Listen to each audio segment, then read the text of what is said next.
മഹാലക്ഷ്മി സീരിയലിൻ്റെ പുതിയൊരു എപ്പിസോഡിലോട്ട് എല്ലാവർക്കും സ്വാഗതം. അങ്ങനെ അമ്മയാണെങ്കിൽ മാർക്കോനോടായിട്ട് പറയുന്നുണ്ട്, മോൻ്റെ ജന്മരഹസ്യം ഇതാണ്, അതുകൊണ്ട് മോൻ ഈ ഭൂമി വിട്ട് പോകാറായിട്ടില്ല എന്നെല്ലാം പറയുന്ന മാർക്കോയ്ക്ക് ആണെങ്കിൽ വളരെ സന്തോഷമാകുന്നു. അങ്ങനെ മാർക്കോനോട് അമ്മ പറയുന്നുണ്ട്, മോൻ എത്രയും പെട്ടെന്ന് ഈ അമ്പലത്തിൽ നിന്ന് ഇറങ്ങണം, കാരണം കണ്ണൻ മോൻ ഇപ്പം ഇങ്ങോട്ട് വരും, അപ്പോൾ ഞാനും മോനും തമ്മിലുള്ള ബന്ധം അവൻ അറിയണ്ട എന്ന് പറഞ്ഞുകൊണ്ട് മാർക്കോനെ അമ്പലത്തിൽ നിന്നും പറഞ്ഞയക്കുന്നുണ്ട് അമ്മ. പിന്നീട് അമ്പലത്തിലോട്ട് വരുന്ന കണ്ണനോടായിട്ട് മാർക്കോ പറയുന്നുണ്ട്, ആ സാറ് എത്തിയല്ലോ, എത്രയും പെട്ടെന്ന് പോയി തൊഴാൻ പറയുന്നുണ്ട്.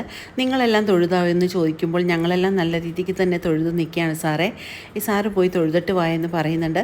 അപ്പോൾ നിങ്ങളെല്ലാം അങ്ങോട്ട് വരുന്നില്ലേ എന്ന് ചോദിക്കുകയാണ് സദ്യ ഉണ്ണാൻ. ഇല്ല, ഞങ്ങളാണെങ്കിൽ ഇന്ന് ഒരു വൃദ്ധസദനത്തിലാണ് എല്ലാ വിഷുവിനും പോകുന്നത്, അതുകൊണ്ട് ഞങ്ങൾ അവിടെ പോയിട്ട് സമയമുണ്ടെങ്കിൽ അങ്ങോട്ട് വരാമെന്നെല്ലാം കണ്ണനോടായിട്ട് പറയുന്നുണ്ട്. പിന്നീട് അമ്പലത്തിൽ കയറുന്ന കണ്ണനാണെങ്കിൽ നല്ല രീതിക്ക് തന്നെ പ്രാർത്ഥിക്കുന്നു. അതേസമയം കണ്ണൻ്റെ മുന്നിലോട്ട് വരികയാണ് ആ മുത്തശ്ശി. അങ്ങനെ മുത്തശ്ശിയെ കാണുന്നതും കണ്ണനാണെങ്കിൽ ആകെ ഒന്ന് ഞെട്ടിപ്പോകുന്നു. താൻ ഇതിനു മുമ്പ് കണ്ടിട്ടുള്ള അതേ മുത്തശ്ശി തന്നെയാണല്ലോ ഇതെന്ന് കണ്ണൻ വിചാരിക്കുകയാണ്. അങ്ങനെ കണ്ണനാണെങ്കിൽ മുത്തശ്ശിയുടെ അടുത്ത് ചെന്നിട്ട് ചോദിക്കുന്നുണ്ട്, എനിക്ക് എന്തൊരു അത്ഭുതമായിരിക്കുന്നു, ഞാൻ എത്ര നാളുകൾക്ക് മുമ്പ് കണ്ടിട്ടുള്ളതാണ് നിങ്ങളെ, ഇപ്പോൾ ഇവിടെ വെച്ചാണല്ലോ കാണുന്നതെന്നല്ല ചോദിച്ചുകൊണ്ട് കണ്ണൻ അത്ഭുതപ്പെട്ട് തന്നെ നിൽക്കുകയാണ്. അതേസമയം മുത്തശ്ശിയാണെങ്കിൽ കണ്ണന് ഒരു രൂപ നാണയം വിഷു കൈനീട്ടമായിട്ട് കൊടുക്കുകയാണ്. എൻ്റെ ഭാര്യ എപ്പോഴും അമ്പലത്തിൽ പോകുമ്പോൾ ഒരു ദിവ്യമായിട്ടുള്ള അമ്മയെ കാണാറുണ്ടെന്ന് പറയാറുണ്ട്, ആ അമ്മ തന്നെയാണോ ഈ അമ്മയെന്ന് കണ്ണൻ ചോദിക്കുമ്പോഴേക്കും അതല്ലായിരിക്കും, അത് ഒരുപാട് പേര് എന്നെ പോലെയുള്ളവരൊക്കെ ഉണ്ടാകില്ലേ മോനെ, അതുകൊണ്ട് ഞാനല്ലായിരിക്കും, അത് വേറൊരാളായിരിക്കും. ഇനി ഒരു ദിവസം നിങ്ങളെ രണ്ടുപേരെയും ഞാൻ ഒന്നിച്ച് ദർശനം തരാം, അപ്പോൾ നിങ്ങൾക്ക് മനസ്സിലാവും ആരാണെന്നൊക്കെ പറയുന്നുണ്ട് അമ്മ.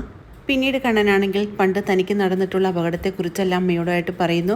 അമ്മയ്ക്ക് ഇതെല്ലാം അറിയാമെന്ന് തിരിച്ച് പറയുകയാണ്. അതേസമയം എൻ്റെ കയ്യിലുള്ള ആ വിഗ്രഹം നഷ്ടപ്പെട്ടു പോയി, പക്ഷേ എൻ്റെ ഭാര്യ കല്യാണം കഴിഞ്ഞ് വന്നപ്പോൾ അതേപോലത്തെ ഒരു വിഗ്രഹം കൊണ്ട് തന്നെയാണ് വന്നതെന്നെല്ലാം അമ്മയോടായിട്ട് കണ്ണൻ പറയുന്നുണ്ട്. അമ്പലത്തിൽ നിന്നും തൊഴുതിറങ്ങുന്ന കണ്ണനാണെങ്കിൽ മാർക്കോനോടും ലോപ്പസിനോടും ആ അമ്മയെ കണ്ടിട്ടുള്ള കാര്യങ്ങളെല്ലാം തന്നെ പറയുന്നു. ഞാൻ ഒരുപാട് വർഷങ്ങൾക്ക് മുമ്പാണ് അവരെ കണ്ടത്, ഇപ്പോൾ അവരെ കണ്ടത് എനിക്ക് വളരെ അത്ഭുതകരമായിട്ട് തന്നെ തോന്നുകയാണെന്ന് പറയുമ്പോൾ മാർക്കോ പറയുന്നുണ്ട്, അതൊക്കെ സാറിൻ്റെ ഒരു നന്മ കൊണ്ട് മാത്രമാണ് അങ്ങനെയുള്ള അവരെ കാണാനായിട്ട് സാധിക്കുന്നതെന്നെല്ലാം മാർക്കോ പറയുന്നു. പിന്നീട് സദ്യ കഴിക്കാനായിട്ട് അവരെ വീണ്ടും വിളിക്കുന്നുണ്ട് കണ്ണൻ. അപ്പോഴേക്കും മാർക്കോ പറയുന്നുണ്ട്, ഞങ്ങളെന്താണെങ്കിലും ആ വൃദ്ധസദനത്തിൽ പോകാനായിട്ട് തീരുമാനിച്ചിരിക്കുകയാണ് സാറേ, അത് കഴിഞ്ഞിട്ട് അങ്ങോട്ട് വന്നോളാം എന്നെല്ലാം പറയുകയാണ്. പിന്നീട് മഹിയെ കാണുമ്പോഴേക്കും മഹിയോടായിട്ട് ആ അമ്മയെ കണ്ടിട്ടുള്ള കാര്യങ്ങളെല്ലാം തന്നെ കണ്ണൻ പറയുന്നുണ്ട്. അത് കേൾക്കുന്ന മഹിക്ക് വളരെ സന്തോഷമാകുന്നു. മഹി പറയുന്നുണ്ട്, ഞാൻ കാണുന്ന അമ്മയെ തന്നെയാണോ കണ്ണേട്ടൻ കാണുന്നതെന്ന് ഇതുവരെ നമുക്ക് മനസ്സിലാക്കാൻ പറ്റിയിട്ടില്ലല്ലോ കണ്ണേട്ട, അതുകൊണ്ട് ഒരു ദിവസം നമ്മുടെ രണ്ടുപേരുടെയും മുന്നിൽ ദർശനം തരാമെന്ന് അമ്മ പറഞ്ഞിട്ടുണ്ടെന്നെല്ലാം കണ്ണനാണെങ്കിൽ മഹിയോടായിട്ട് പറയുന്നുണ്ട്. പിന്നീട് ഉണ്ണിയുടെ സംശയത്തെക്കുറിച്ചെല്ലാം കണ്ണനാണെങ്കിൽ മഹിയോടായിട്ട് പറയുന്നു, അവൻ എന്തോ നല്ലൊരു സംശയം കടന്നു കൂടിയിട്ടുണ്ട്, അതുകൊണ്ട് ഒട്ടും താമസിയാതെ തന്നെ നമ്മുടെ കള്ളത്തരങ്ങളെല്ലാം പൊളിയുമെന്ന് പറയുന്നത് കേട്ട് മഹിയാണെങ്കിൽ ആകെ ഒന്ന് ഭയക്കുന്നുണ്ട്. അതേസമയം ലേഖ പറയുന്നുണ്ട്, ഉണ്ണിക്ക് എന്താണെങ്കിലും സംശയങ്ങൾ കടന്നുകൂടിയ സ്ഥിതിക്ക് ഉണ്ണി നമ്മുടെ പിറകെ തന്നെ ഉണ്ടാവുമെന്നുള്ള കാര്യത്തിൽ ഒരു സംശയമില്ല, അതുകൊണ്ട് നമ്മൾ കുറേ കൂടെ സൂക്ഷിക്കണമെന്നെല്ലാം മഹിയോട് പറയുമ്പോൾ മഹി പറയുന്നുണ്ട്, ഇനി എന്ത് ചെയ്യും കണ്ണേട്ടാ, ഉണ്ണി എങ്ങാനും ഇങ്ങോട്ട് വരുമോ ഇല്ലേ എന്നൊക്കെ പറയുന്ന സമയത്ത് ഉണ്ണിയാണെങ്കിൽ അങ്ങോട്ട് വരുന്നത് കണ്ട് ഇവരെല്ലാവരും ഞെട്ടിപ്പോകുന്നു. അങ്ങനെ കണ്ണനാണെങ്കിൽ പെട്ടെന്ന് തന്നെ റൂമിലോട്ട് പോവുകയാണ്. പിന്നീട് അകത്തോട്ട് കയറി വരുന്ന ഉണ്ണിയെ കാണുന്നതും എല്ലാവരും ആകെ ഞെട്ടിത്തെറിച്ച് നിൽക്കുകയാണ്.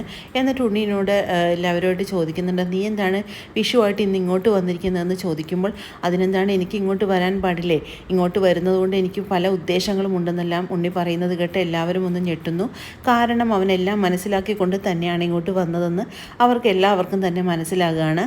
എന്താണ് എല്ലാവരുടെയും മുഖത്തൊരു പരിഭ്രമം, എന്തോ ഒരു കള്ളത്തരം ഒളിപ്പിച്ച് വെച്ചിരിക്കുകയാണല്ലോ എന്നെല്ലാം ഉണ്ണി ഇവരോടായിട്ട് ചോദിക്കുമ്പോൾ ഇതെല്ലാം കേട്ടുകൊണ്ട് നിൽക്കുന്ന കണ്ണനാണെങ്കിൽ ആകെ ദേഷ്യം വരുന്നുണ്ട്. കാരണം കണ്ണനാണെങ്കിൽ ഒട്ടും പ്രതീക്ഷിക്കാത്ത കാര്യം തന്നെയാണ് ഇപ്പോൾ ഇവിടെ നടന്നിരിക്കുന്നത്. അങ്ങനെ മഹാലക്ഷ്മിയുടെ അടുത്തോട്ട് വരികയാണ് ഉണ്ണി. എന്നിട്ട് പല കാര്യങ്ങളും മഹാലക്ഷ്മിയോടായിട്ട് ചോദിക്കുന്നുണ്ട്. ഇത് കണ്ട് അനന്തുവാണെങ്കിൽ ആകെ ഞെട്ടിപ്പോകുന്നുണ്ട്. മഹാലക്ഷ്മിയോട് ചോദിക്കുന്നുണ്ട്, നിങ്ങളുടെ വയറ്റിൽ കിടക്കുന്ന കുഞ്ഞിൻ്റെ അച്ഛൻ ഇന്ന് ഇവിടെ വരാതിരിക്കില്ല, അതുകൊണ്ട് അയാളെ ഒന്ന് കണ്ടിട്ട് പോകാമെന്ന് വിചാരിച്ചുകൊണ്ടാണ് ഞാൻ ഇങ്ങോട്ട് വന്നതെന്നെല്ലാം മഹിയോടായിട്ട് പറയുമ്പോൾ മഹി പറയുന്നുണ്ട്, അതിന് നീ ബുദ്ധിമുട്ടേണ്ട കാര്യമില്ല, കുഞ്ഞിൻ്റെ ജനനത്തോടു കൂടി തന്നെ നിനക്ക് ആരാണ് കുഞ്ഞിൻ്റെ അച്ഛനെന്ന് മനസ്സിലാകും, അതുകൊണ്ട് നീ ഇന്ന് ഇവിടെ നിന്ന് സമയം കളയേണ്ട ആവശ്യമില്ല എന്നെല്ലാം മഹി പറയുന്നത് കേട്ട് ദേഷ്യപ്പെട്ടുകൊണ്ട് തന്നെ നമ്മുടെ ഉണ്ണി പറയുന്നുണ്ട്.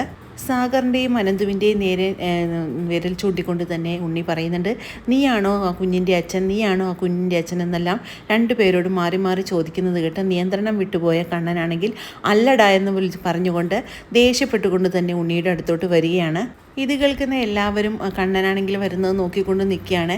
അതേസമയം കണ്ണൻ എല്ലാ കാര്യങ്ങളും വെളിച്ചത്താക്കുകയാണോ എന്നെല്ലാം എല്ലാവരും ഭയക്കുന്നതുകൊണ്ട് തന്നെയാണ് അങ്ങനെ നോക്കുന്നത്. അങ്ങനെ കണ്ണൻ്റെ വരവ് കണ്ടതും ഉണ്ണിയാണെങ്കിൽ ആകെ ഞെട്ടിപ്പോകുന്നു. ഉണ്ണി ഒട്ടും പ്രതീക്ഷിക്കാത്ത ഒരു കാര്യം കൂടിയാണ് ആ കാണുന്നത്. കാരണം കണ്ണന് നടക്കാൻ കഴിയുന്ന കാര്യം ഉണ്ണി അവിടെ നിന്ന് തന്നെ മനസ്സിലാക്കുകയാണ്. അങ്ങനെ വളരെ ത്രില്ലിംഗ് ആയിട്ടുള്ളൊരു എപ്പിസോഡുകളാണ് ഇനി വരാനിരിക്കുന്നത്. ഈ റിവ്യൂ ഇഷ്ടമാകുകയാണെങ്കിൽ ലൈക്കും ഷെയറും സബ്സ്ക്രൈബും ചെയ്ത് സപ്പോർട്ട് ചെയ്യണേ. പുതിയൊരു എപ്പിസോഡിനായിട്ട് നമുക്ക് കാത്തിരിക്കാം.